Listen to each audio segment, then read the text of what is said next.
Pak itu bagian dari Yesus itu sendiri, kan begitu. Gimana ceritanya ini? Gimana gini aja lah, simpelnya gini. Bro.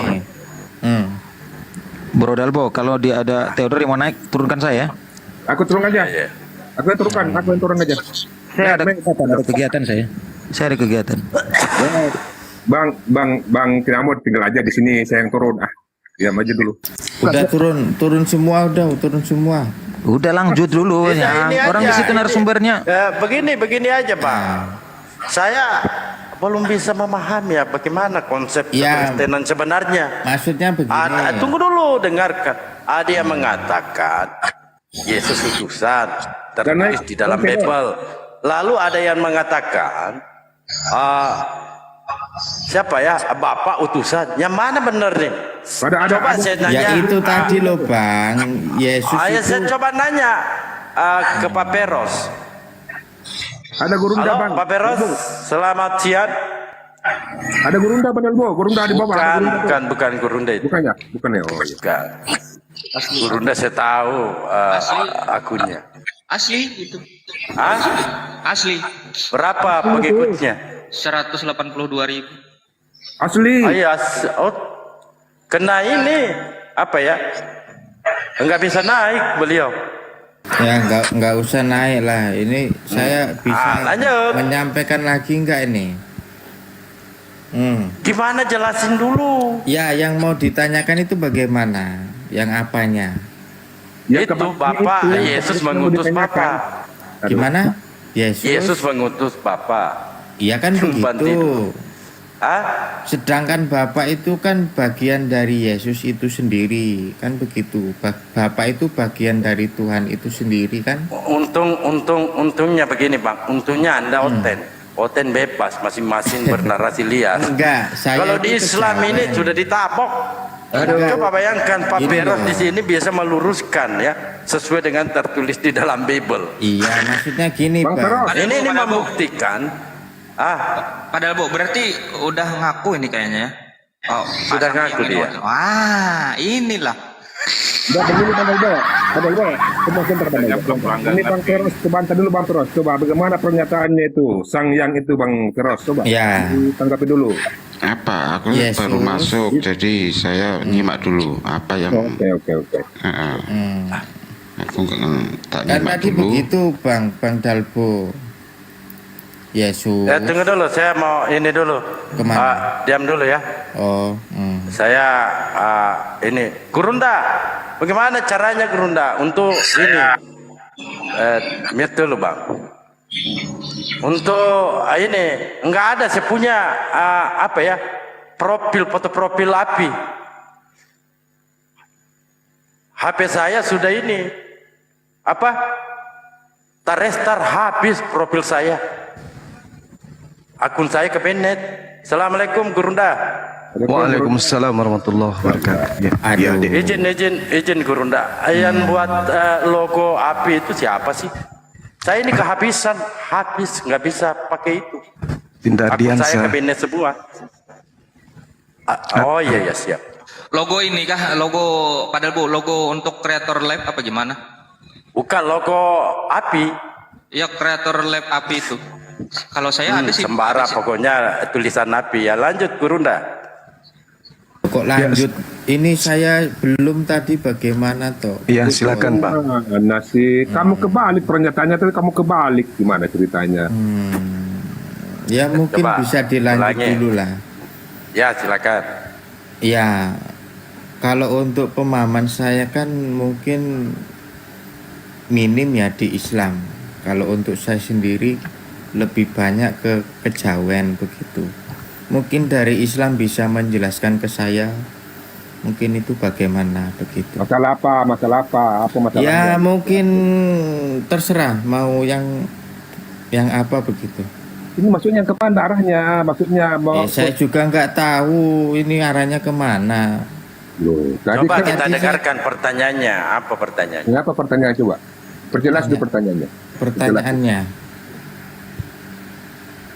Biar Gurunda yang Pertanyaannya jawab apa? nanti. Coba Gurunda yang jawab. Ya. Ayo pertanyaannya apa? Oh ini saya yang buat pertanyaan. Iya nak. Tanya lah apa yang kamu tanya. Udah. Nah, itulah. Ya, ya. Sebentar ya, ini saya pikir-pikir dulu. Alamak. Waduh. Ini langsung aja Pak Pero. Pak Pero silakan Bang. Ah, Ini ada Bang Suma. Silakan Bang Pero. Ya, Bang Perhos atau Pak Kerel, silakan silakan. ya nanti kalau ada saya sampaikan lah pertanyaannya apa begitu ya. Apaan sih? Enggak, ini kan Silakan saya Pak Peros, masih atau bingung begitu loh. atau mau membantah perkara Yesus punya Tuhan. Ya. Atau mau kembali ke tema, itu ada satu tema bahwasanya Yesus itu punya Tuhan. Atau perkara penyaliban, siapa yang disalib? Mungkin Yudas apa Yesus? mungkin ke tema saja lah, lebih enak itu. Kalau ada Kamu nggak temanya paham. aduh. Kamu dengarkan aja. Ya, ya, ya, ya. Nanya nggak tahu, apalagi mau ditanya. Pak Peros. Pak Peros. Aku masih di kamar mandi nih. Lagi Ngapain kamu di kamar mandi?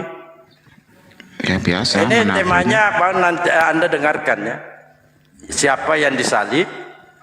Ya. Yesus atau Yudas? Penyaliban untuk siapa? Untuk apa? Tujuannya untuk apa penyaliban? Kan itu aja. Itu aja. Oke. Silakan Gurunda. Nanti Pak Peros menanggapi. Baik. Bismillahirrahmanirrahim. Assalamualaikum warahmatullahi wabarakatuh. Mohon izin, Salam Gurunda, Bang Suma. mohon izin sahabat-sahabat guru-guru saya yang ada di sini ya. Iya. Nanti kalau misalnya ada yang keliru dengan penyampaian saya, mohon di cancel aja langsung ya, di-cut aja. Baik. Cerita tentang penyaliban itu terjadi 2000 tahun yang lalu. Umat Islam tanpa Al-Quran tidak akan mengetahui akan cerita itu, selain daripada apa yang dibawa oleh saudara kita Kristen, yang kemudian memiliki sebuah buku di mana bukunya ini adalah terjemahan dari bahasa lain yang masuk ke negara kita ini. Sekali lagi, tanpa Al-Quran, umat Islam tidak akan memahami titik kebenaran daripada penyaliban, siapa yang disalib dan siapa yang diloloskan dari salib, selain daripada Bible yang menceritakan oknum Yesus yang disalibkan. Namun ada kerancuhan di sana yang terjadi ketika kita mencoba untuk menganalisa dengan standar akal sehat terkait uraian yang ada di dalam kitabnya orang Yahudi dan yang tertuang di dalam kitabnya saudara-saudara kita Kristen. Kenapa demikian? Karena kitab saudara Kristen ini terdiri dari dua. Ada yang disebut Perjanjian Lama, yang mana kitab ini tadinya diwahyukan kepada Bani Israel, dan ada Perjanjian Baru yang dituliskan kemudian setelah Kristen ini akan dijadikan sebagai sebuah agama kerajaan Romawi. Saya memulai dengan salah satu ayat di dalam Al-Quranul Karim, surah Ali Imran ayat 55. Bismillahirrahmanirrahim. Isqalallahu ya Isa inni mutawaffika wa rafi'uka ilayya wa mutahhiruka minal ladina kafaru. Ingatlah ketika Allah berfirman, wahai Isa, aku mengambilmu dan mengangkatmu kepadaku serta mensucikanmu dari orang-orang yang kafir. Lalu Allah mengatakan, wajailul ladina tabauka fawqal ladina kafaru ila yaumil qiyamah. Dan menjadikan orang-orang yang mengikutimu, murid-muridnya, di atas orang-orang kafir hingga hari kiamat. Jadi ada kedudukan yang tinggi, yaitu kedudukan yang diberikan kepada murid Nabi Isa alaihissalam atau Hawariyun. Begitu juga ada kedudukan yang rendah yang diberikan kepada orang-orang yang ingkar terhadap kenabian Nabi Isa. Permasalahannya sekarang Nabi Isa dan Yesus, apakah dua oknum yang sama atau dua oknum yang berbeda? Kalau kita melihat dari cerita yang ada, baik Al-Quran maupun di Bible, ini sama-sama merujuk kepada seorang yang lahir tanpa ayah, yang diceritakan membahas tentang akan adanya kebenaran yang diajarkan oknum tersebut kepada muridnya Bani Israel untuk menuju kepada keselamatan. Artinya kalau ingin jujur, melepaskan ego terhadap keyakinan masing-masing, Islam, Kristen, Al-Quran, Bible bercerita kepada oknum yang sama, namun berbeda versi dalam cerita. Nah sekarang, siapa yang disalibkan? Kalau di dalam Al-Quran, surah An-Nisa ayat 157 yang mengetahui siapa yang disalibkan itu hanya Allah dan orang-orang yang melakukan penyaliban. Umat Islam tak tahu karena tidak diberitakan, karena umat Islam tidak hadir pada masa itu. Wa ma qatalu wa ma salabu walakin syubbiha lahum. Jadi umat Islam hanya diinformasikan bahwa mereka tidak menyalibkan apalagi membunuhnya. Yang mereka bunuh, yang mereka salibkan adalah orang yang menggantikan Nabi Isa alaihissalam. Nah, pokok permasalahannya sekarang adalah kembali kepada catatan awal. Apa catatan awal itu? Cerita yang lebih dulu hadir dibandingkan Al-Quran, yaitu Bible, catatan orang-orang yang kemudian melakukan penyelidikan atas peristiwa-peristiwa yang terjadi tersebut. Maka kita akan menarik kesimpulan bahwa di catatan ini ada orang yang dikutuk. Ternyata uraian orang yang dikutuk ini adalah orang yang melakukan kesalahan di mata Elohim. Elohim ini Tuhannya Bani Israel. Nah, selintas ketika kita mengkaji Bible, tidak ditemukan sedikit pun kesalahan pada diri Yesus. Dengan kata lain, kutukan Tuhan tidak akan tertuju kepada dirinya. Lalu bagaimana dengan pengikutnya? Rupa-rupanya salah satu di antara muridnya itu ada yang dikutuk. Nah, ini akan muncul permasalahan kemudian. Pertanyaan besarnya adalah, siapa yang dikutuk di atas tiang salib? Nah, ini mungkin yang bisa kita bahas 1 jam ke depan. Silakan teman-teman yang lain.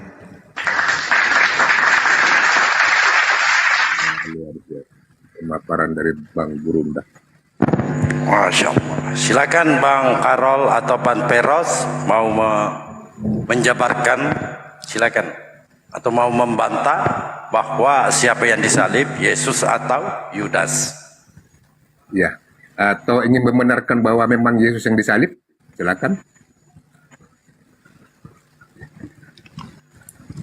Silakan Bang Karol atau Peros. Sudah pingsan. Ya, silakan Bang Peros. Ya, Ayo, Bang. kalau di kitab Alkitab ini sudah jelas ya. Tentunya yang disalib adalah Yesus, karena 4 penulis ini, Matius, Markus, Lukas, ini semua menjelaskan tentang penyaliban Yesus, sampai kebangkitannya pun ditulis semuanya. Jadi kita umat Kristen nggak ada keraguan bahwa yang disalibkan adalah Yesus. Jadi begitu saja. Kalau di Al-Quran ada keraguan tentang yang disalibkan dan diserupakan, kan gitu. Lalu pertanyaannya di situ, yang diserupakan siapa yang diserupakan ini? Kan nggak dijelaskan secara jelas di situ. Jadi menurut saya juga masih samar-samar, nggak ada kejelasan. Kalau memang di situ harus menjelaskan siapa yang disalibkan, harusnya dijelaskan nama orangnya lengkap, semua itu harus jelas. Gitu. Lanjut dulu.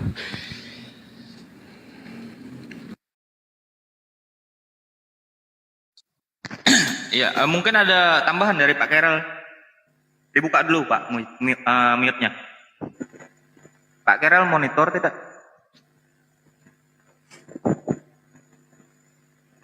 Oke, baik. Silakan, Burunda.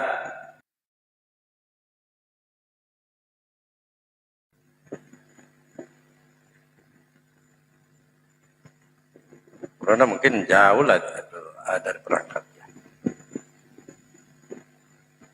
Soalnya ini Bang Dalbo menjelang dulu mepet waktunya. Tidak Pak, baru jam 11. Ya, mungkin di kantor ya.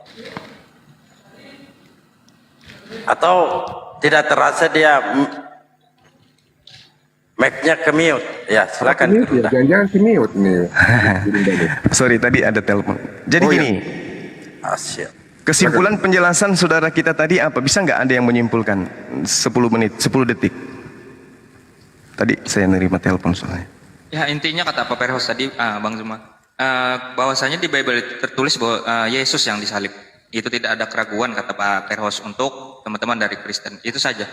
Tidak ada Baik. penampilan sama sekali. Baik.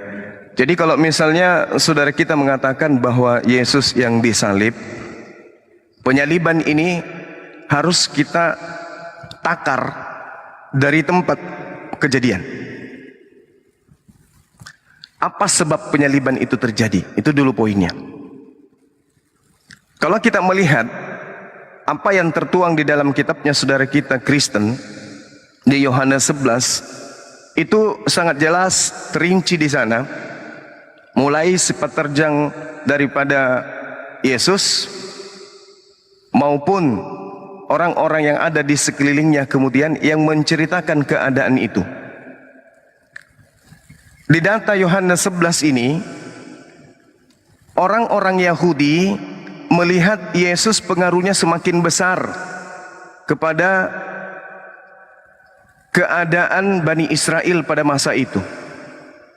Yesus mampu membuktikan mukjizat yang luar biasa di tengah-tengah Bani Israel, sehingga orang-orang yang ada pada zamannya itu iri kepada Yesus yang setiap harinya orang semakin percaya kepada kenabian beliau, kerasulan beliau. Beliau mampu bermukjizat dan seterusnya. Sehingga jemaat daripada imam-imam kepala itu semuanya hampir percaya kepada Yesus, sehingga banyak di antara mereka kemudian yang lebih percaya kepada Yesus dibandingkan kemudian mereka itu percaya kepada imam-imam kepala bahkan mahkamah agama. Karena itulah kemudian mereka bingung, ini bahaya ini. Kalau Yesus dibiarkan kemudian mempengaruhi orang-orang yang ada pada saat itu, maka orang-orang Roma akan datang merampas kerajaan mereka, merampas bangsa mereka. Kalau kita lihat di Yohanes 11 dari data 45 sampai 57, mereka imam kepala, mahkamah agama kemudian bersekongkol untuk melakukan siasat makar agar supaya Yesus ini dibunuh. Karena kalau Yesus tidak dibunuh, maka orang Roma akan datang merampas tempat suci mereka dan merampas bangsa mereka. Karena itulah mereka kemudian Imam Kayafas waktu itu melakukan nubuat. Nubuatnya dibuat-buat tahun itu juga, yaitu lebih baik Yesus mati satu orang daripada bangsa mereka dirampas oleh orang Roma. Nah, di data nomor 53 dari Yohanes 11 diceritakan bahwa mulai saat itu mereka bersepakat untuk membunuh Yesus. Dari sini kita lihat, ternyata latar belakang pembunuhan terhadap Yesus karena kecemburuan sosial, karena unsur politik.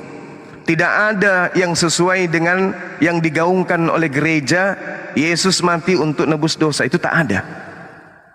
Kondisi yang terjadi sebenarnya adalah kecemburuan orang Yahudi, kecemburuan ahli kitab, kecemburuan orang Farisi, ketakutan imam-imam kepala dan ketakutan mahkamah agama, sehingga melahirkan sebuah kompromi yang dihasilkan sepakat dan kemufakatan pada saat itu untuk membunuh Yesus. Makanya dikatakan di data 54-nya, semenjak mereka bersepakat membunuh Yesus, Yesus tidak lagi menampakkan diri di tengah-tengah orang Yahudi, melainkan Yesus bersembunyi di sebuah kota yang penuh dengan padang gurun yang disebut kota Efraim. Di situ kemudian Yesus bersembunyi bersama dengan murid-muridnya. Lalu di data 57, mahkamah agama dan juga kemudian imam-imam kepala membuat sayembara untuk siapa yang kemudian melihat Yesus agar menyampaikan kepada mereka. Ini sayembara yang dibuat. Artinya mereka berusaha kemudian untuk menangkap Yesus yang sedang bersembunyi. Apa yang terjadi kemudian? Yesus orang benar. Yesus ini orang jujur. Yesus orang suci. Yesus orang yang mulia. Sedangkan menurut hukum Taurat, yang dibunuh ini adalah orang fasik, yang dibunuh adalah pengkhianat, yang dibunuh adalah penerima suap, yang dibunuh adalah orang yang terkutuk. Apakah 4 poin ini ada pada diri Yesus? Ternyata tak ada. Tak ada. Jadi tidak mungkin kemudian Yesus yang orang suci, yang orang benar, yang orang jujur, yang orang mulia ini dibunuh hanya gara-gara kecemburuan sosial. hanya gara-gara unsur politik, hanya gara-gara ketakutan orang Roma merampas Yerusalem. Tak mungkin Yesus menjadi tumbal di situ. Tetapi yang terjadi kemudian berdasarkan kitabnya saudara Kristen dan orang Yahudi, yang dikutuk ini adalah orang yang makan suap. Baca Ulangan 21, nomor 22, nomor 23. Nomor 22-nya menerangkan bahwa jika ada seseorang yang kemudian yang dihukum Tuhan dengan hukum yang setara dengan hukuman mati karena kejahatannya, maka janganlah mayatnya dibiarkan semalam-malaman kemudian ditiang. Artinya, orang yang tereksekusi mati di atas tiang salib pada zaman itu adalah orang yang dikutuk oleh Tuhan karena dosa dia yang setara dengan hukuman mati. Orang yang dikutuk oleh Tuhan. Maka ketika Yesus kemudian diindikasikan ditangkap, lalu dieksekusi di atas tiang salib, rupa-rupanya yang dieksekusi itu bukan Yesus, tetapi orang yang diserupakan dengan dia. Siapa dia? Orang terkutuk. Galatia 3 nomor 13, Ulangan 21 nomor 23, orang terkutuk. Yang kemudian orang fasik. Siapa orang fasik? Amsal 17 nomor 23, Yohanes 12 nomor 6, orang yang menerima suap. Kemudian pengkhianat. Siapa pengkhianat? Jelas yang pengkhianat ini adalah iblis, yang dirasuki oleh iblis. Yohanes 6 nomor 70 dikatakan, aku yang memilih engkau yang 12, tetapi satu di antaramu adalah iblis, yaitu Yudas. Selanjutnya yang mana? Orang yang kemudian disebut sebagai terkutuk di atas tiang salib. Nah, sekarang kita lihat nih, berdasarkan data yang ada di perjanjian lama dan di perjanjian baru, orang yang disalibkan adalah orang yang makan suap, orang yang berkhianat, orang yang fasik, orang yang terkutuk. Yesus tidak ada kena terhadap 4 poin ini. Tapi ketika berbicara mengenai Yudas, makan suap, kemudian berkhianat, kemudian fasik, semua kena kepada Yudas. Bahkan Yesus mengatakan dalam Markus 14, siapa yang menyerahkan aku, celakalah dia. Nah, sehingga kalau kita melihat saudara-saudara, 20 detik terakhir, Kristen muncul tidak melakukan penyelidikan akurat apakah Nabi Isa, apakah Yesus yang disalibkan atau Yudas. Kristen muncul dengan tulisan-tulisannya puluhan tahun setelah kejadian, bahkan ratusan tahun setelah kejadian. Itu pun dituliskan berdasarkan hasil penyelidikan saja, bukan sebagai saksi mata melihat kejadian. Markus 14 nomor 50, semua murid melarikan diri. Tak ada satupun yang melihat kejadian itu. Sehingga ketika muncul tulisan-tulisan, konsentrasi Bible, penulis Bible adalah salib, simbol tebusan dosa bagi orang Kristen, di mana orang Kristen bukanlah tuan rumah pada saat kejadian, di mana orang Kristen tidak hadir pada saat kejadian, di mana orang Kristen perjanjian lama itu bukanlah kitab mereka, di mana orang Kristen nanti muncul setelah kekaisaran Romawi menjadikan Kristen sebagai agama yang resmi kekaisaran. Demikian. Ya, mungkin saya sedikit ya ini, mungkin keluar dari konteks begitu. Ya, boleh. Jangan ya, keluar dari konteks, silakan. Oh, enggak, maksudnya boleh nih ya. Soalnya ini kan koin saya juga kosong, mungkin bisa dikirim-kirim ke saya begitu. Hubungannya apa kok? Iya, maksudnya kan di bawah ini kan banyak mungkin penduduk bumi lah, katakan begitu. Bentar beliau. Ini apa hubungannya? Silakan Iya, maksudnya boleh diinikan lah, apa namanya, dijagatkan ke mungkin yang masih kosong-kosong ini, termasuk saya ya. Gitu. Oh, dia minta koin dia. Entah paus atau singa bisa lah. Wah, Ya. tinggi kali. Mintanya. Ditanggapi tadi narasinya Bang Suma. Oh, ya Pak itu kan Sami. Anda disuruh minta koin. wabarakatuh. ya, selamat Waalaikumsalam. pagi. Disuruh tanggapi malah Bang minta Zumanya koin. kena Silakan ribut Pak ya? Peros. Pak Peros. Sudah 2 kena pagi-pagi ini. Ya, lanjut teman-teman. Ayo Bang Pak Peros. Peros. Silakan Pak Peros. Oke, iya, nggak apa-apa, itu kan menurut Bang Suma tadi sudah dijelaskan seperti itu. Tetapi saya itu masih yakin dan percaya di dalam kitab saya ini, karena di sini ada runutannya ya. Yang di ini kan Bang Suma tadi itu dikutip di Matius 26 ya, yang ayat ke-57 sampai itu ya. Itu ya nggak apa-apa sih kalau menurut Bang Suma seperti itu. Sesudah mereka menangkap Yesus ya, ini tah, mereka membawanya menghadap Kayafas, imam besar. Di situ telah berkumpul ahli-ahli Taurat dan tua-tua. Dan Petrus mengikuti dia dari jauh sampai ke halaman imam besar. Setelah itu masuk ke dalam, ia duduk di antara pengawal-pengawal untuk melihat kesudahan perkara itu. Imam-imam kepala ini tahu yang Bang Suma sampaikan tadi. Malah seluruh mahkamah agama mencari kesaksian palsu terhadap Yesus supaya ia dapat dihukum mati kan gitu. Tetapi mereka tidak memperolehnya. Walaupun di sini tuh Yesus itu disalib ini alasan yang paling ini adalah Yesus dianggap anak Allah.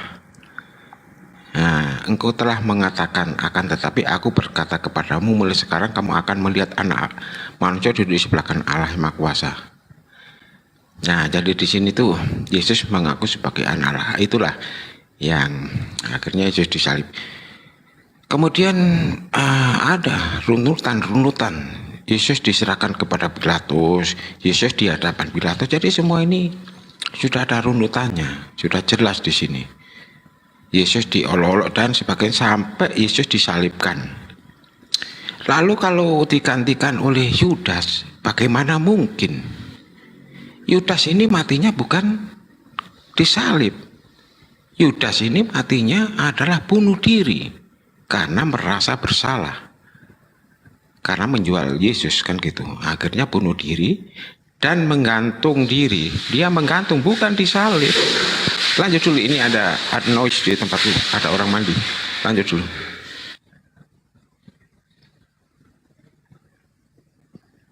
Ya, Pak Carol, ada tambahan tidak sebelum ditanggapin?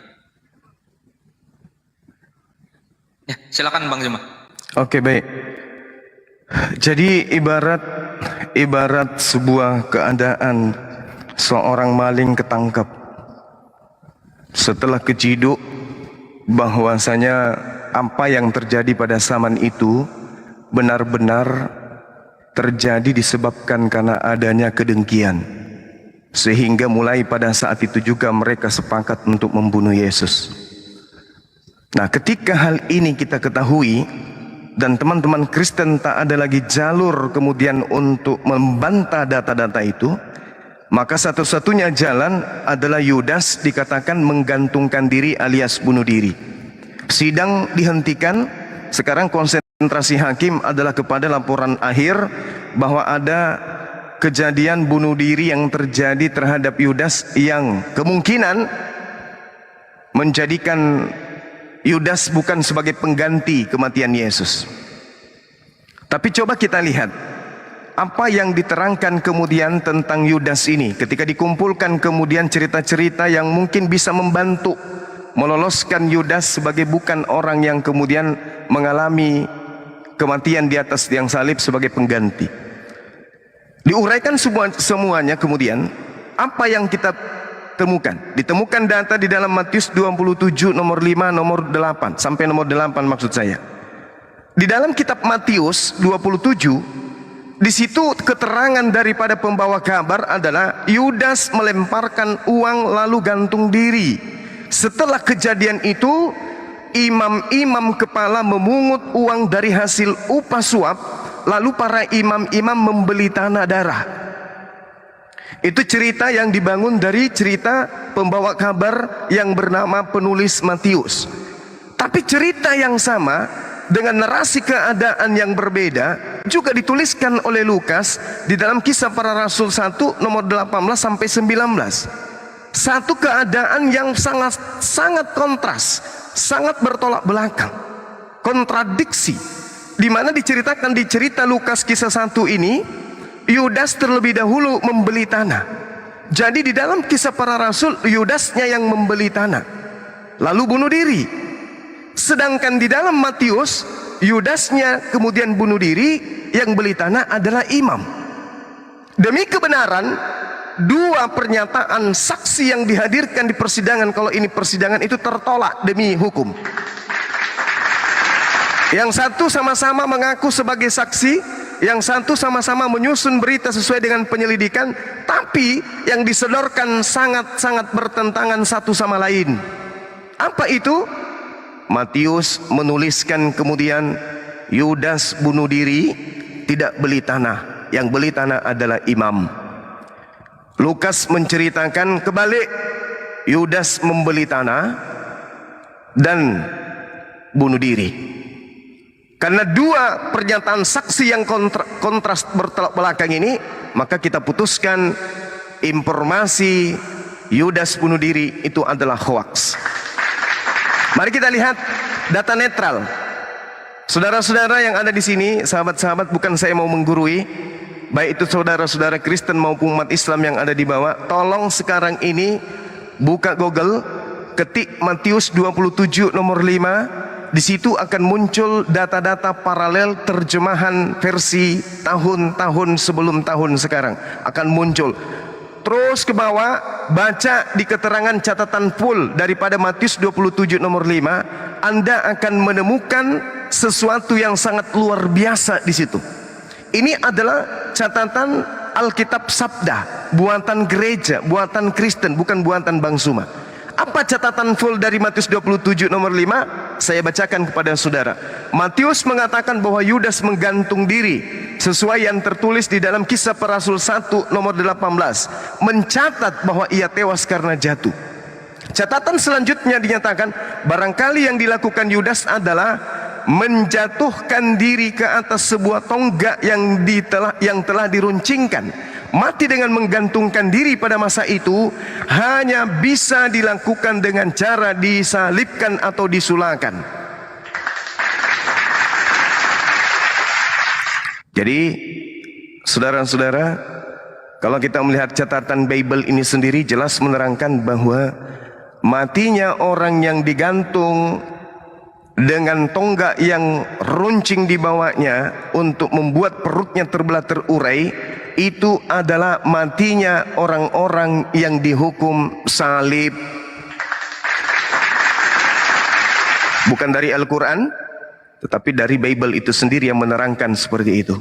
Dengan kata lain, yang mati di atas tiang salib itu adalah Yudas, sesuai dengan catatan Matius 27 nomor 5 Alkitab Sabda, bahwa kematian Yudas pada saat itu adalah kematian yang digantung secara disalibkan. Maka Al-Quran mengatakan wa makaru wa makarallah, mereka orang-orang tersebut terdahulu membuat makar terhadap Nabi Isa alaihissalam, tapi Allah membuat balasan terhadap makar mereka sehingga mereka berada dalam keadaan tipu daya. Mereka termakan oleh tipu daya dan makar mereka sendiri. Apa makarnya? Mereka kemudian sepakat melakukan kesaksian palsu. Itu makar. Pilatus sebagai gubernur mengakui dengan sangat seksama bahwa orang-orang Yahudi, orang Farisi, mahkamah agama menyerahkan Yesus untuk disalibkan karena dengki.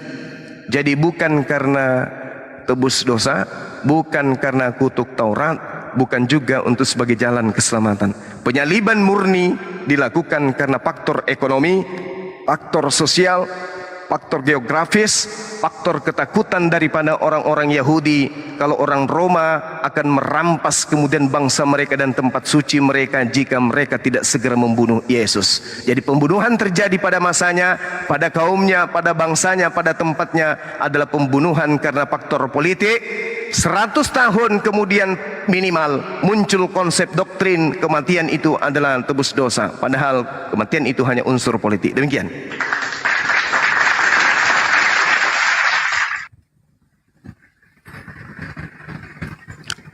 Silakan Bang Peros atau Bang Carlo, ada sanggahan silakan.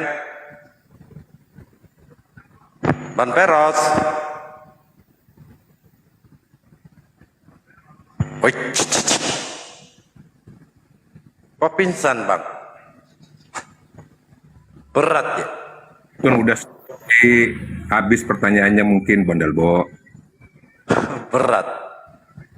Memang berat ini untuk mau dipaparkan ini, untuk menyangga ini. Karena jelas dalilnya kan.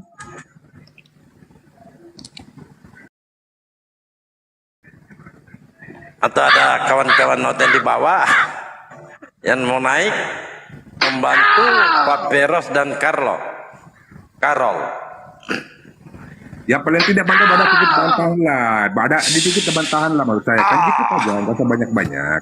Dikit aja. Oh begitu bang, cuma begini begitu, kan? Pak Peros. Oh.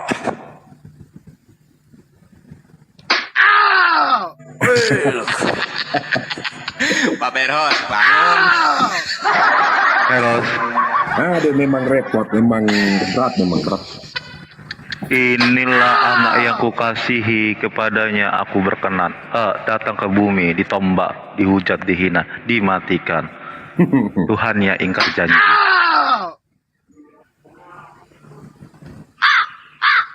Jadi menurut saya Bang Theodor, bagaimana mungkin Tuhan harus menghukum orang yang benar? Justru orang yang berkhianat seperti Judas Iskariot haruslah dihukum mati karena berkhianat kepada Yesus. Inilah. Ya artinya begitu, pengkhianat memang harus dihukum. Itu sudah tertulis di Amsal 21:18 itu. Di situ sangat jelas diterangkan bahwasanya orang fasik dipakai sebagai tebusan bagi orang benar dari pengkhianatan sebagai gantinya. Nah ini penggantinya Yudas ini, pengkhianat ini. Jelas, kan? Salahnya Peros pingsan. Oh, sorry. Tuhan abang yang ingkar janji Silakan, dalam silakan. konteks agama. Kamu Kalau juga. tidak. Silakan. Oke, silakan Bang. Iya, ya itu kan ya menurut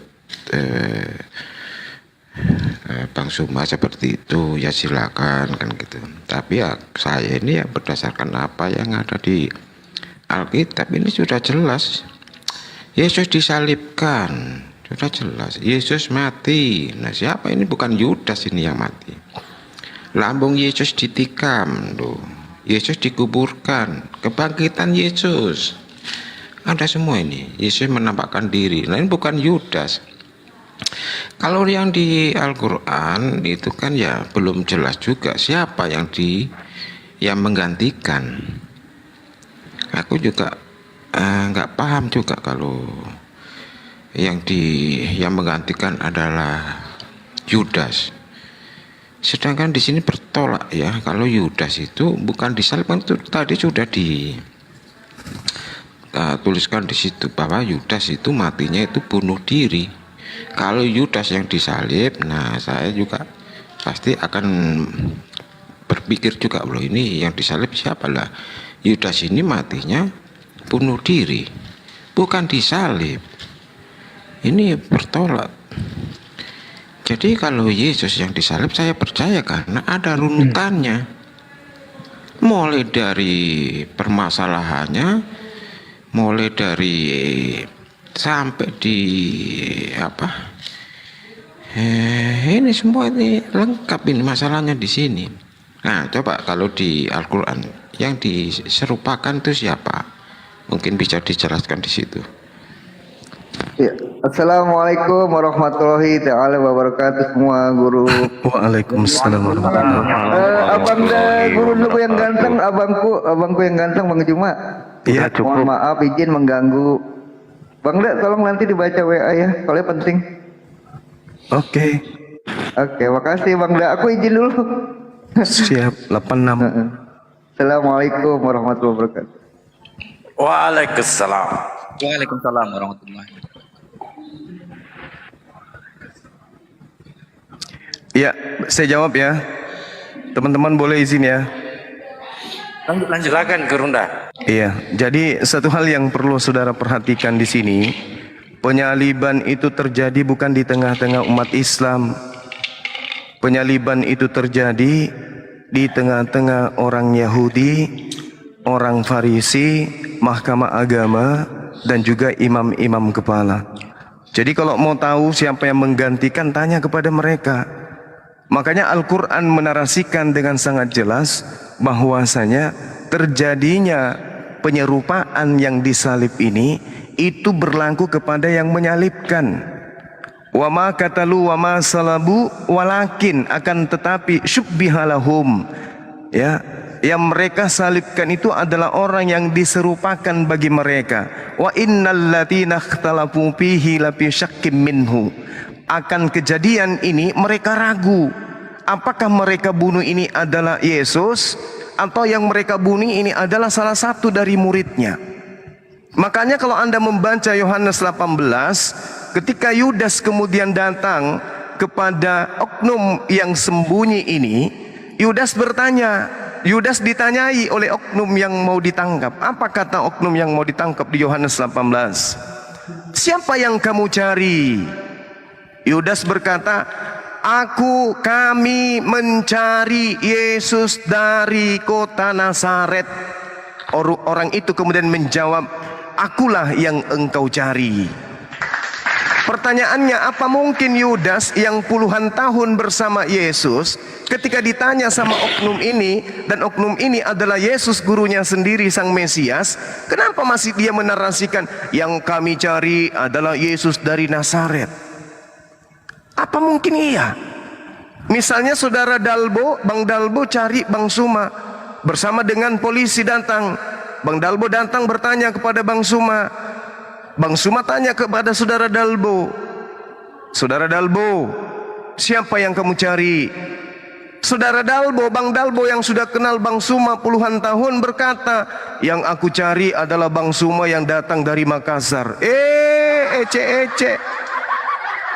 Itu bisa terjadi kalau yang di depan Bang Dalbo itu bukan Bang Suma lagi. Makanya pada saat Yudas mendengarkan perkataan oknum tersebut, akulah yang engkau cari, Yudas mundur, lalu kemudian terjatuh. Kenapa terjatuh? Ada sesuatu keajaiban yang terjadi di situ. Itu satu. Yang kedua, Maria ke makam orang yang dikatakan Yesus. Apa yang terjadi? Maria datang ke kuburan itu bertemu dengan oknum yang ditangkap dan yang dikuburkan. Maria bertanya, wahai Tuhan, apakah engkau melihat mayat Tuhan kami? Ada yang mengambil mayat Tuhan kami di sini, Tuhan. Tuhan, kata dia. Dipanggil, wahai Rabuni, panggil kemudian. Siapakah yang engkau cari, ibu? Mayat Tuhanku ada yang mengambil di sini. Keterangan daripada cerita itu kemudian Maria menyangka bahwa Yesus adalah tukang kebun. Apa-apaan ini? Maria yang menciumi kaki Yesus, Maria yang meminyaki rambut Yesus, Maria yang mengurut kemudian Yesus, yang mengikuti Yesus siang dan malam sebagai murid yang dikasihi. Di kitab Injil Filipus diceritakan Maria adalah istri daripada Yesus. Kok tidak mengenal suaminya sendiri? Tidak mengenal minimal gurunya sendiri. Yesus kemudian dianggap tukang kebun, membuktikan bahwa poin kedua yang ditangkap ini adalah bukan Yesus. Poin ketiga, Markus 14 nomor 50, semua murid Yesus lari meninggalkan Yesus. Lalu kemudian ada yang ditangkap yang tadi yang mengatakan, akulah yang engkau cari, blak, langsung ditangkap. Ini keraguan ini Yesus atau bukan sih? Ragu mereka. Kenapa ragu? Terlihat daripada keadaan Yudas berjatuhan dengan tentara Romawi. Yang kedua, pertanyaan-pertanyaan yang dilontarkan oleh Yudas itu tidak rasional. Nah, apa yang terjadi di Markus 14 nomor 50 sampai 53? Semua murid lari meninggalkan Yesus. Lalu kemudian ketika orang yang mengaku, akulah yang engkau cari, digiring kemudian ke Gunung Golgota, tiba-tiba ada seorang yang berlari di belakangnya. Di data 50 semua murid meninggalkan Yesus, muridnya semua melarikan diri. Kan tinggal 11 murid semua melarikan diri. Yesus sudah ketangkap. Yudas pada saat itu di mana? Tiba-tiba ada orang di belakangnya kemudian menggunakan kain lenan, berlari melepaskan kain lenan, lolos dari penangkapan. Pertanyaannya, siapa yang sebelum kejadian penangkapan menggunakan kain lenan? Hanya satu manusia yang menggunakan kain lenan pada saat itu. Baca Yohanes 13 nomor 4. Yesus melepaskan jubah lalu menggunakan kain lenan. Nah, itu baru Yesus yang asli. yang meloloskan diri melepaskan kain lenan. Maka sangat kuat indikasinya bahwasanya Yudas yang ketangkap, Yesus muncul belakangnya menggunakan kain lenan, meloloskan diri, lolos dia. Kecuali saudara saya Peros bisa membuktikan bahwa ada murid Yesus yang menggunakan kain lenan pada saat itu. Tapi sampai 2 hari sebelum kiamat Anda tidak akan pernah menemukan itu. Nah, bagaimana perselisihan itu terjadi? Kisah Para Rasul 25 nomor 19. Mereka berselisih paham tentang seseorang yang bernama Yesus. Ada yang berkata Yesus telah mati, tapi Paulus dengan ngotot mengatakan Yesus masih hidup. Wa ma salabuhu wa ma kataluhu wa ma salabuhu walakin subbiha lahum wa innal ladzina ikhtalafu fi. Mereka berselisih paham tentang yang mereka bunuh. Nah, saya kira itu hal yang perlu saudara bantah, karena yang terjadi kemudian adalah yang mati di atas tiang salib itu adalah orang terkutuk.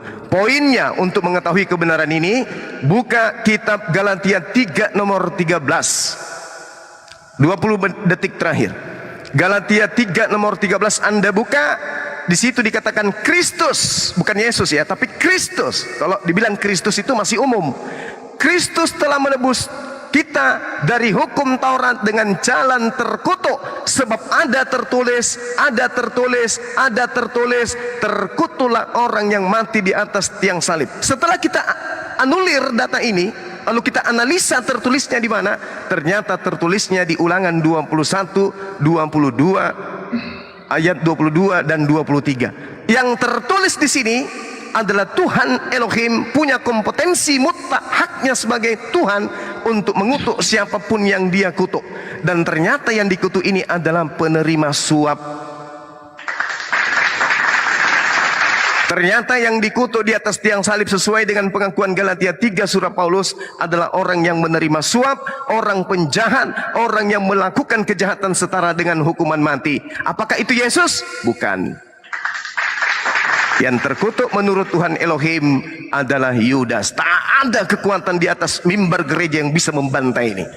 Pertemukan saya dengan orang pendeta yang ahli data untuk membantah data-data saya. Saya akan buktikan kepada dia dengan sangat mudah bahwa yang disalibkan itu adalah Yudas Iskariot, sang pengkhianat pemakan suap. Ingat, di dalam Amsal 17 nomor 23, orang fasik adalah orang yang menerima suap untuk menyerahkan orang yang benar agar dibunuh. Dan itu hanya terjadi terhadap Yudas dan Yesus. Yudas menyerahkan Yesus untuk dibunuh, tetapi Allah kemudian mengatakan orang fasik dipakai tebusan pada orang yang jujur, pengkhianat sebagai ganti orang yang benar. Dan itu terjadi pada masa itu.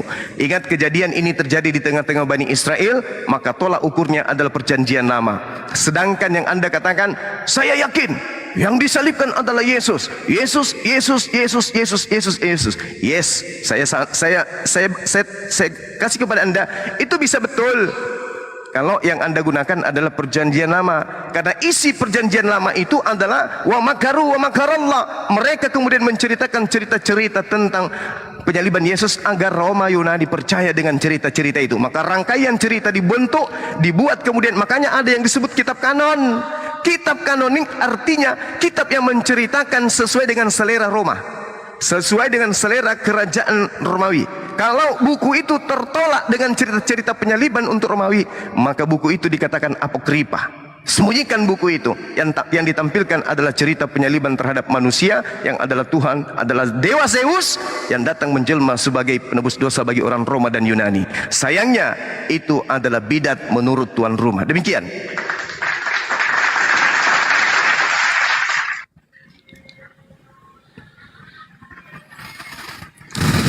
Ya, itu kan Bang Suma kayak menyangkal tentang penyaliban yang disalib adalah Yesus dengan dasar-dasar seperti itu kan itu. Yang saya tanyakan ini dari Al-Quran. Yang dari Al-Quran itu kan hanya diserupakan. Lalu siapa yang diserupakan itu? Lalu begini, Isa itu mau disalib tapi tidak jadi kan. Nah, sekarang permasalahannya apa?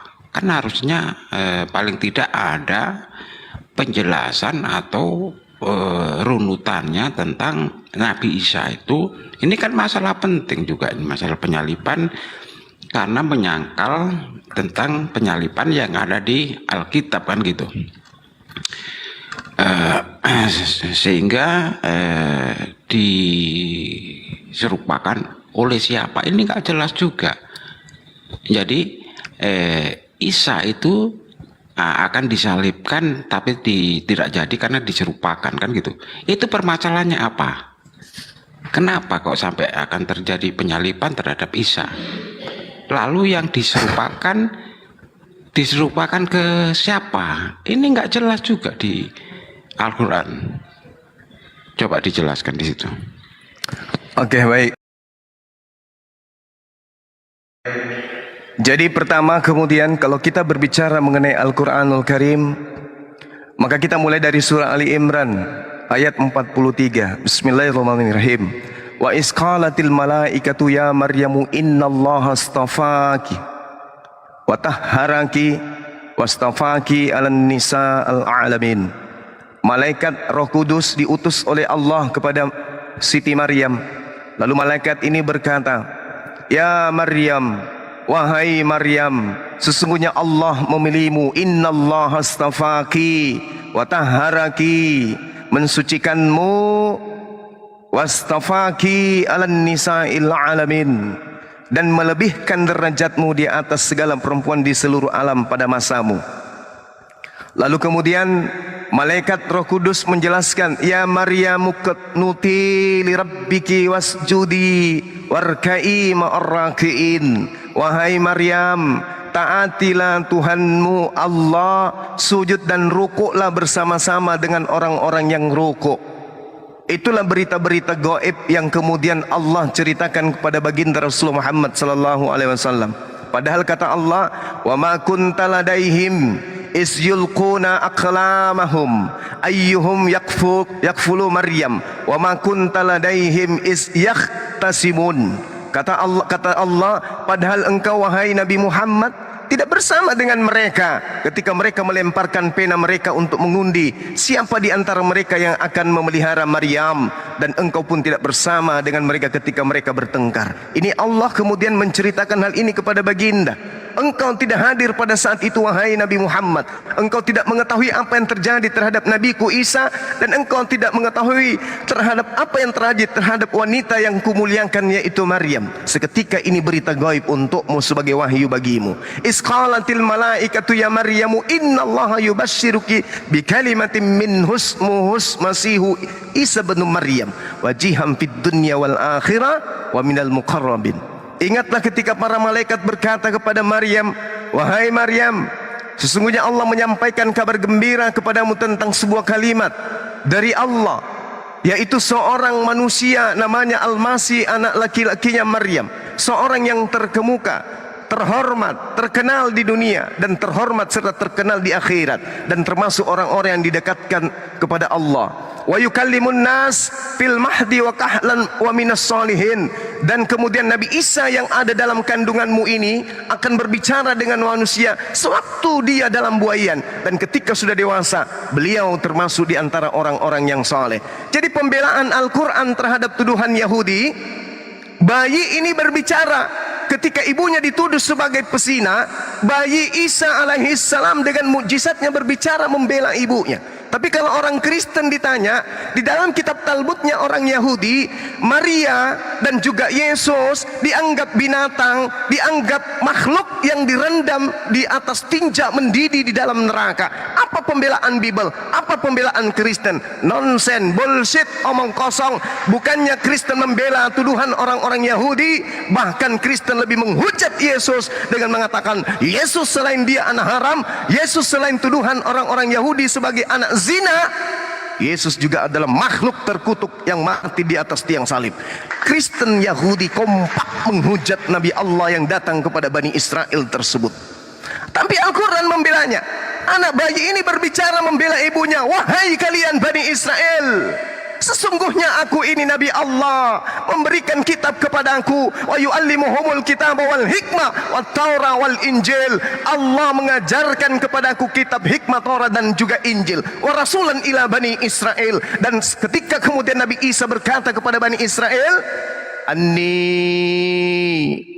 qad ji'tukum bi ayatin min rabbikum anni akhluqu lakum minat tini ka hay'atit tayr fa anfuhu fihi fayakunu tayran bi iznillah wa ubri'ul akma wal absa wal abrasa wa uhyil mata bi iznillah bi iznillah bi iznillah.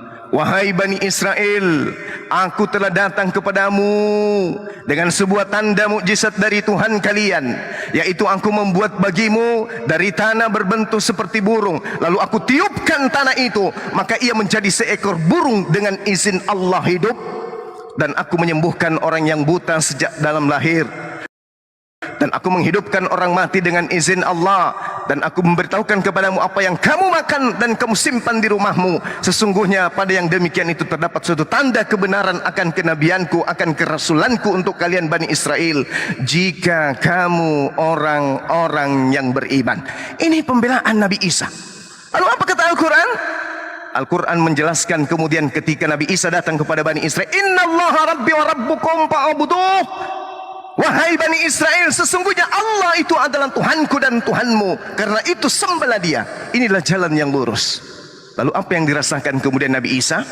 Falamma ahassa Isa minhumul kufra, maka ketika Nabi Isa merasakan keingkaran, kekafiran Bani Israel, siapakah yang akan menjadi muridku untuk menegakkan agama Allah? Para murid menjawab, nahnu Ansarullah, kamilah murid-muridmu yang akan membantu mengajarkan ajaran Allah.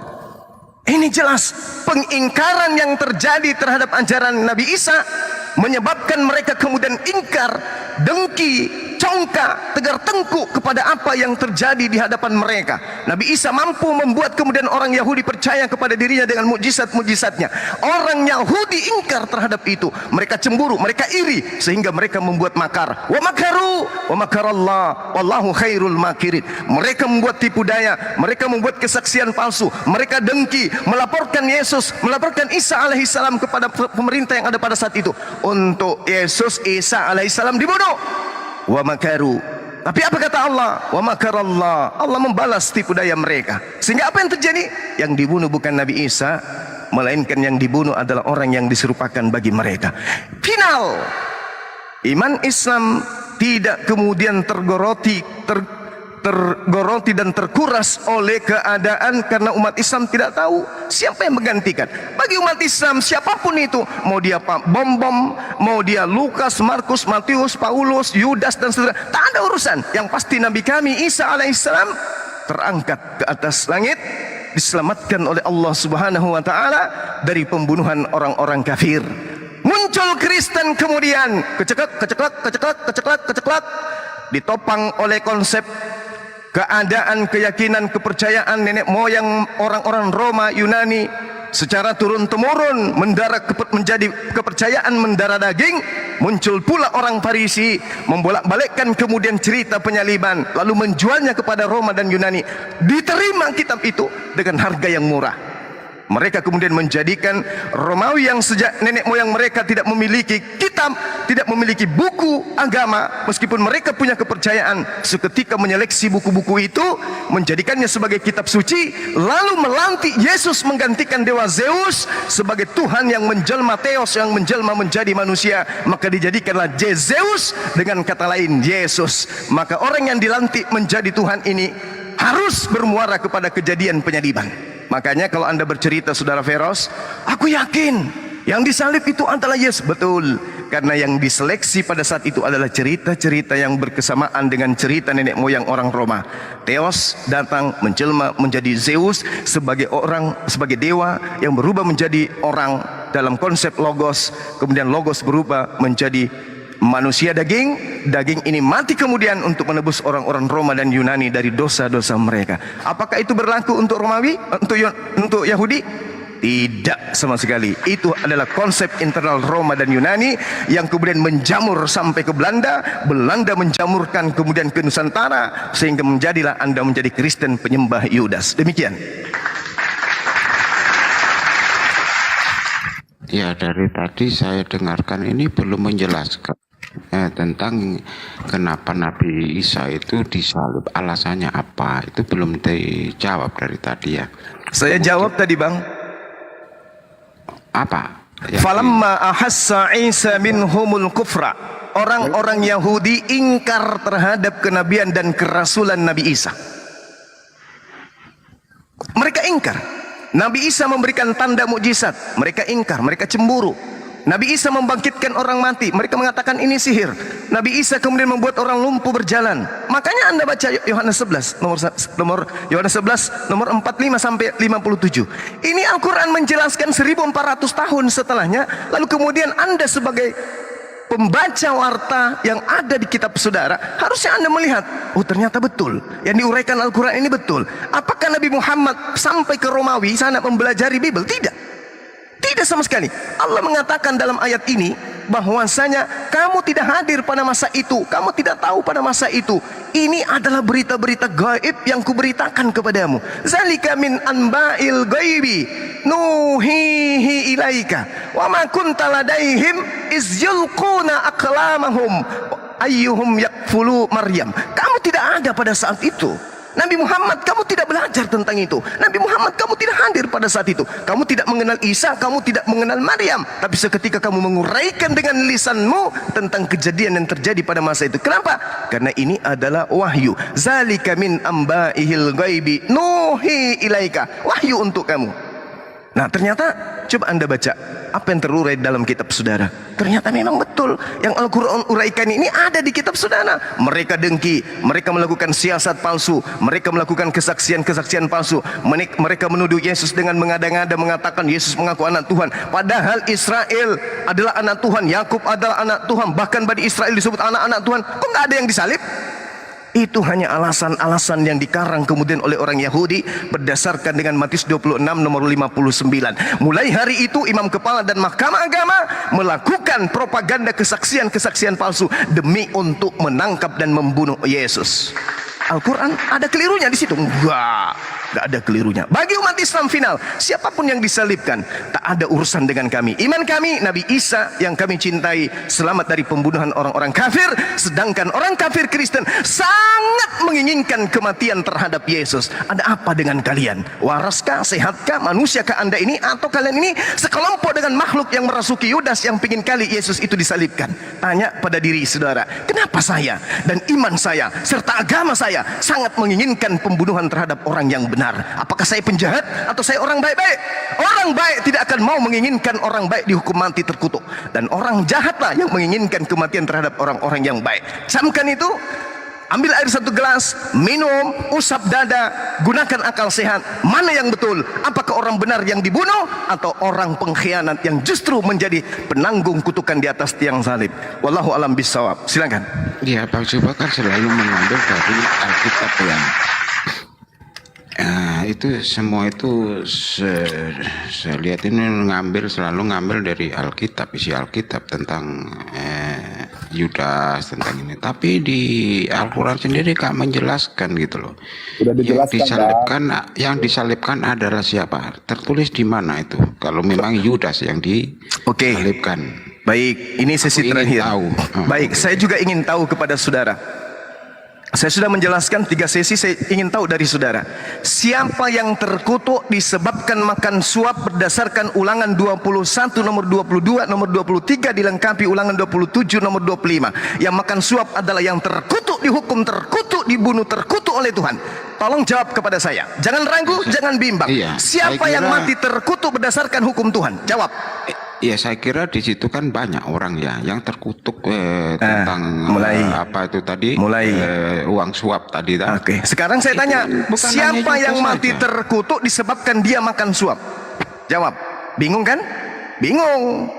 Bingung pasti, karena Al-Quran menarasikan mereka akan berselisih paham, mereka bingung terhadap siapa yang mereka bunuh.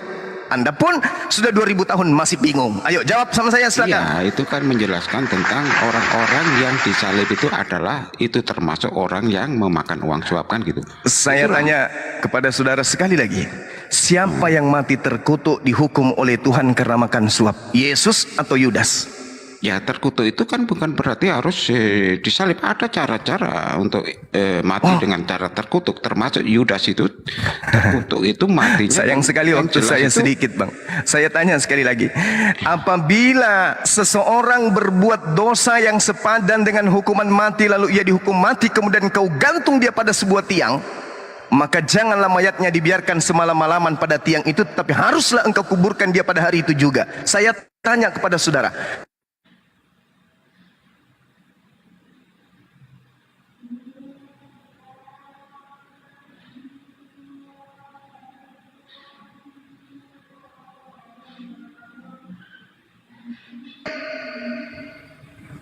iya, berarti yang tertulis menurut Galatia adalah orang yang dihukum mati karena berbuat dosa yang sepadan dengan hukuman mati yang dikutuk oleh Tuhan. Pertanyaan saya, apa yang menyebabkan Yesus dikutuk oleh Tuhan? Tak ada. Apa yang menyebabkan Yudas terkutuk oleh Tuhan? Ada. Apa itu? Mari kita lihat Ulangan 27. Ulangan 27 sangat jelas menerangkan bahwa yang mati terkutuk di data 25-nya adalah orang yang makan suap. Saya bacakan kepada saudara. Terkutuklah orang yang menerima suap untuk membunuh seseorang yang tidak bersalah, dan seluruh bangsa itu harus berkata amin halilintar. Itu jelas tuh, dalilnya ada. Terkutuklah orang yang menerima suap untuk membunuh seseorang yang tidak bersalah. Di sini konsepnya sudah sangat benar. Terkutuklah Yudas yang menerima suap untuk membunuh Yesus yang tidak bersalah. Penyaliban itu enggak ada. Sekarang saya tanya kepada saudara, penyaliban ini terjadi di tengah-tengah Bani Israel atau di tengah-tengah Kristen? Jawab. Di tengah-tengah Bani Israel. Bani Israel. Ketika hukum kemudian ditegakkan di tengah-tengah Bani Israel, yang menjadi patron hukuman kitab mereka atau kitabnya orang Roma? Bagaimana? Ketika penyaliban terjadi di tengah-tengah Bani Israel, yang menjadi patron penghukuman kemudian mahkamah agama, kitabnya Yahudi atau kitabnya orang Roma? Hukumnya hukum Romawi. Hukum Romawi ya, hukumnya dari orang Romawi. Hukumnya hukum Romawi. Hukumnya hukum Romawi. Lalu yang tertuang kemudian di dalam Ulangan 21 nomor 22 23 itu hukumnya Romawi. Iya. Jadi Ulangan ini kitabnya Romawi. Ingat Bung, ingat saudara, pada saat Yesus hidup, camkan ini baik-baik. Pada saat Yesus hidup, buku kalian yang disebut Perjanjian Baru dengan seabrek tete bengeknya itu belum ada. Itu belum ada. Buku kalian itu hanya mengikuti alur cerita keinginan penguasa Romawi. Ingat, buku Perjanjian Baru Roma dengan matinya Yesus, darahnya Yesus, kesucian darah Yesus, ditebus darahnya, itu cerita yang dibangun dan dibuat sebagai propaganda yang muncul belakangan. Yang terjadi pada saat itu adalah kitabnya orang Yahudi. Makanya kalau saya tanya kepada saudara, kalian pasti kelimpungan. Yesus berkata di dalam Matius 26 nomor 24, dengarkan baik-baik perkataan Yesus.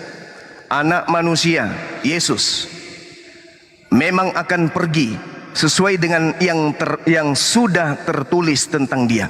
Tolong tunjukkan kepada saya tulisan yang sudah ada sebelum muncul Perjanjian Baru tentang kepergian Yesus. Apakah dia mati disalib atau justru dia terangkat ke langit? Tunjukkan kepada saya. Karena Yesus berkata, aku anak manusia memang akan pergi sesuai dengan yang ada tertulis tentang aku. Nah sekarang tolong tunjukkan. Kalau saya bisa menunjukkan nih, diterangkan kemudian oleh Allah oleh Tuhan Elohim di dalam Amsal 17 nomor 23. Ini yang tertulis. Kalau kitab saudara itu belum tertulis pada masa itu. Apa yang diterangkan? Orang fasik menerima hadiah suapan dari pundi-pundi untuk membelokkan jalan hukum. Lalu Amsal 21 nomor 18, Amsal 11 nomor 8, jelas sekali diterangkan di sana bahwasanya kepergian daripada Yesus itu karena diselamatkan. Orang benar diselamatkan dari kesukaran, lalu orang fasik menggantikannya. Siapa orang fasik ini? Amsal 17, orang fasik menerima suap. Ini Amsal 17:23, orang fasik menerima suap. Amsal 11 nomor 8, orang benar diselamatkan dari kesukaran, lalu orang fasik menggantikannya. Jadi tertulis, kata Yesus, anak manusia akan pergi sesuai dengan yang tertulis tentang dia. Apa yang tertulis tentang dia? Orang benar diselamatkan dari kesukaran, lalu orang fasik menggantikannya. Ini yang tertulis. Ya, dari tadi saya juga belum terima ya jawabannya bahwa di Quran bahwa yang salibkan adalah Yudas. Kalau memang Yudas ditulis di mana di Al-Quran itu? Saudara, jawabkan dari tadi itu. Bukankah saya mengatakan kepada saudara, Al-Quran dengan jelas menerangkan bahwa yang mereka bunuh itu adalah orang yang diserupakan dengan dia. Apakah Anda tidak membaca Yohanes 18? Siapakah yang engkau cari? Apakah saudara tidak tahu ketika saya jelaskan Yohanes 19, aku mencari mayat Tuhanku? Apakah Anda tidak mengerti kemudian ketika ada seorang laki-laki menggunakan kendaraan, melepaskan kendaraannya lari dengan telanjang? Ini Al-Quran sudah mengatakan itu. Mereka kemudian menyalibkan orang yang diserupakan dengan Nabi Isa. Kejadian itu lebih dekat dengan kitab saudara. Lihat kitab saudara. Bagi kami Al-Quran sudah final bahwa Nabi kami Isa alaihissalam tidak dibunuh oleh orang Yahudi, orang Romawi. Kami tidak menginginkan pembunuhan itu terjadi terhadap Nabi kami.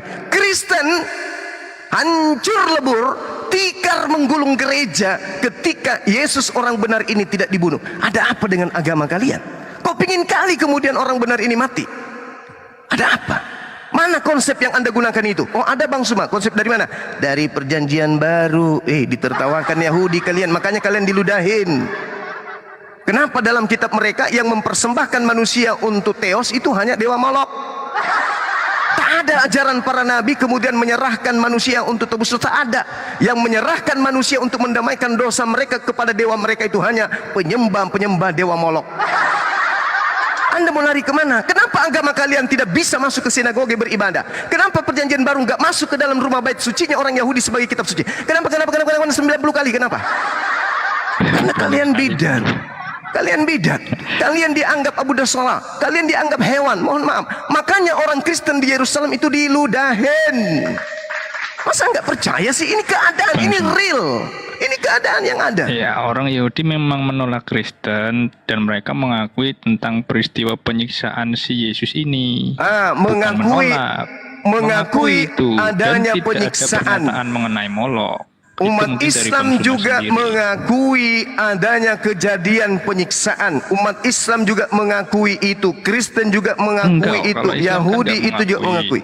Siapa bilang? Siapa bilang Islam tidak mengakui? Katanya bukan Yesus. Betul. Penyiksaan itu ada, penyaliban itu ada, pembunuhan itu ada. Tapi yang mereka siksa, yang mereka bunuh bukan Isa alaihissalam, melainkan pengganti daripada Nabi Isa alaihissalam.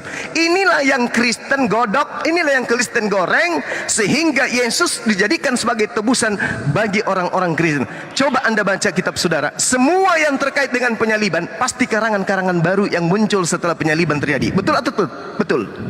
Iya, bukan karangan kan. Saya tanya dulu saudara bro admin, semua cerita-cerita tentang penyaliban, konsep penyaliban, tujuan penyaliban, tebusan dan seterusnya, muncul cerita itu setelah kejadian penyaliban terjadi. Betul atau betul? Ya sudah pasti, kalau nggak ada berarti itu ditulis berdasarkan selera peminta cerita. bukan selera Bang, tapi memang sekarang kalau bukan selera, saya tanya kepada saudara bro admin, kalau bukan selera, kenapa kitab-kitab lain tidak diloloskan pada konsili? Ya karena menurut tradisi tidak sesuai. Bagus, kan udah aku bilang tidak sesuai dengan selera. Maka buku Daniel, Injil Thomas, Injil Maria, Injil Barnabas, Injil apa lagi? Simon, Injil Filipus semua ditolak karena cerita-cerita yang ada di dalamnya tidak sesuai dengan selera pelanggan. Selera tidak sesuai dengan tradisinya. Allahu Yang selain Akbar, dari- Masya Allah. Saya kira demikian sahabat-sahabat, karena di tempat saya sudah mau sholat Jumat. Silakan. Insya Allah habis Jumat kita jumpa lagi. Yang pada intinya kemudian tolong renungkan apa yang saya uraikan ini. Apakah betul orang suci yang dibunuh terkutuk, atau justru pemakan suap pasti pengkhianat yang mati terkutuk? Sekarang tinggal saudara yang memikirkan. La ikraha fiddin, tidak ada paksaan. Tugas kami umat Islam sekedar pengingat saja. Anda mau menerima silakan, tidak menerima astaghfirullahalazim. Karena Al-Quran mengatakan ulaika hum syarrul bariyah. Orang-orang yang menjadikan salib itu sebagai jalan keselamatan adalah seburuk-buruknya makhluk. Demikian, salam tauhid, salam satu Tuhan. Jayalah Islamku, jayalah Insaku. Assalamualaikum warahmatullahi wabarakatuh. Tempe aja di sini Gurunda. Baik. Lanjut semua. Terima kasih sahabat semua. Sambung. Itu kan Mute memerlukan aja. semua seperti itu. Oke, lanjut Pak Theodor. Saya juga mau sholat Jumat. Lanjut Pak Theodor. Duh, sholat Jumat semua nih Bang. Bang Theodor. Iya. Sebelum saya turun Jumatan, boleh nggak nanya dulu sama Biro Admin sebentar? Satu pertanyaan aja, baru saya turun. Biar Bang Theodor yang paparkan jawabannya. Boleh nggak, Bang Theodor? Bentar aja. Lanjut Pak. Silakan tanya. Ya, aku nanya ya, Bang Biro ya. Boleh ya, aku nanya ya. Iya, begini, silakan. Ya, pertanyaan saya begini, Bang Biro Admin, Bro deh. Ini kan Yesus ini kan notabene ini kan datang untuk menembus dosa dengan melalui penyaliban nih, ya kan? Jadi pertanyaan saya di sini, Bro Admin, apakah Tuhan pernah mengatakan bahwa sekali seseorang diselamatkan melalui penebusan dosa ya, penyaliban ya, maka mereka dapat masuk ke dalam kerajaan surga? Kira-kira bisa nggak dengan melalui penyaliban? Karena di sini Yesus sendiri berkata di dalam Matius 7:21 nomor 21, di situ dikatakan bahwasanya bukan setiap orang memanggil aku Tuhan Tuhan yang akan masuk ke dalam kerajaan surga, melainkan dia yang melakukan kehendak Bapakku atau Allahku yang berada di dalam surga. Itu bagaimana itu Bang Bro? Oke, silakan jawab. Saya turun mau salat.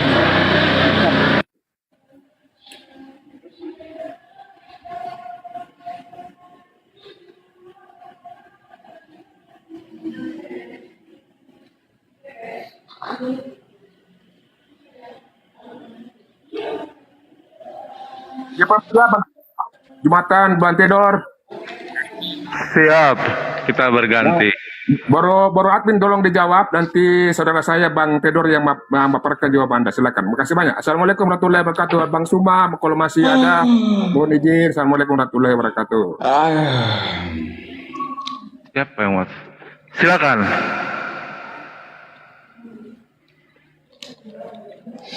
Silakan Bang Ferhos. Oh, pertanyaan ke Bro Admin tadi itu ya, atau ke saya?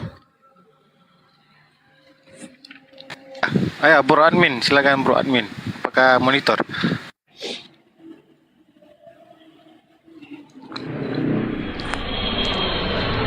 Monitor dia, Bang Theodor aja Abang dah. Silakan Abang dah.